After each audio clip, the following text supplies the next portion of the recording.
Hi everybody, I hope you're all keeping well. At the beginning of this week's parasha, there's a very interesting conversation between Hashem and Moshe.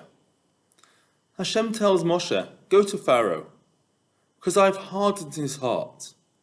Why have I hardened his heart? So that I may put my signs, as God says, the Makkot, the plagues in amongst the Egyptians, so that you can tell all future generations of what I have done. This seems quite unfair. Why is God hardening Pharaoh's heart? Just so that they can hit them a bit more. Just so that we can tell future generations about it. Especially when we look back at the end of last week's parasha. Pharaoh in Egypt had been hit by 7 devastating plagues. The last one being hail, water and fire, ice and fire mixed together to terrible effect, causing havoc and destruction across the whole of Egypt.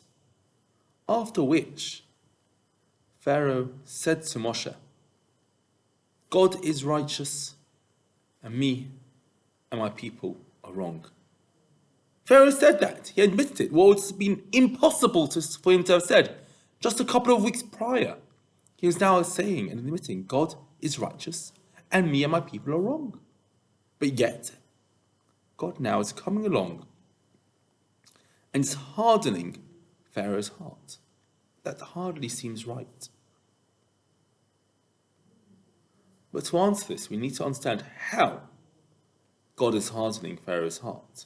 Is he taking out Pharaoh's heart and putting some bits of, rubble in there, making it a bit stronger, a bit more stone-like? No, of course not. What happens? Moshe goes to Pharaoh. And Pharaoh's about to do, saying, pleasure, go. But Moshe pushes Pharaoh that little bit and says to him, how long, Pharaoh, is it going to be until you humble yourself before God? It's about time you just humbled yourself a bit, Pharaoh. Now let's remember who Pharaoh was. He wasn't just the king of Egypt, but the Egyptians and Pharaoh viewed himself as a deity, as a god. Now it takes a tremendous ego to view yourself as being in that position. And Hashem knew. Hashem wanted to test Pharaoh, actually. Hashem knew Pharaoh wasn't being completely genuine when he said God is righteous and I am wrong. And how did God know that? With a little test of Pharaoh's ego. What did Moshe say? Humble yourself. God can't do that. I'm a god, Pharaoh said. I can't humble myself. His ego took hold. His sense of I, me, myself, and I overrode common sense. That which he said last week, it's not that long ago. God is righteous and I am wrong.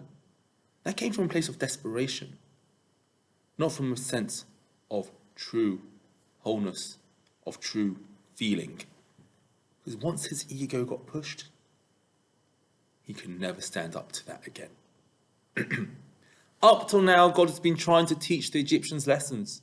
No, just look, I am greater than you. I can do more than you. Just let my people go. Be humble. That didn't work. The humility was not there. The ego came in. And when the person's ego is that great, it's really, really difficult to penetrate, to teach a lesson which is so badly needed. When a person is just full of ego, there isn't space for anybody else in their lives. Pharaoh could never have learned. He would never have been able to be taught a lesson of how to behave, because there wasn't space in his life for that. So God says to Moshe, I'm going to see if Pharaoh's heart is true or not. And his heart will be hardened because of what you say. And therefore, I'm not going to bring the Makkot anymore as a lesson to the Egyptians. Try and come closer to me. Rather, it's a message for the generations. Open yourselves up. Because when the ego takes hold, terrible consequences can happen because of that. Shabbat Shalom.